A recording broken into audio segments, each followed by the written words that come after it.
भाजपची राजकीय सूज उसरली. लोकसभा निवडणुकीत केंद्रात भाजपात 3-0 जरी झाली असली तरी महाराष्ट्रात राजकीय सूज उसरली असेच म्हटले पाहिजे.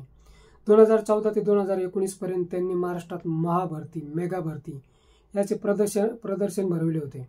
त्यातून त्यांनी काँग्रेस राष्ट्रवादी खिळखिळी केली होती. जर शिवसेनेचे 59 उमेदवार पाडले नसते तर मात्र महाराष्ट्रात काँग्रेस राष्ट्रवादी औषधालाही शिल्लक राहिली नसती. मात्र 2019 मध्ये महाराष्ट्रात महाविकास आघाडीचा प्रयोग यशस्वी झाला.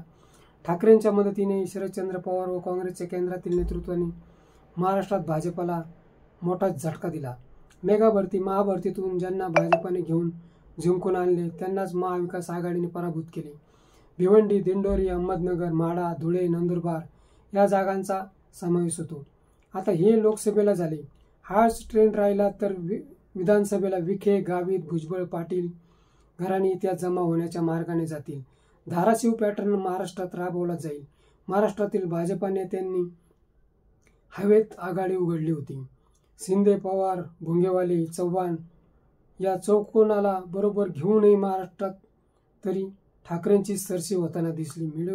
मित्रो, हा व्हिडिओ कसा वाटला ते कमेंट बॉक्समध्ये सांगा व ॲक्शन मराठी चॅनलला सबस्क्राईब करा.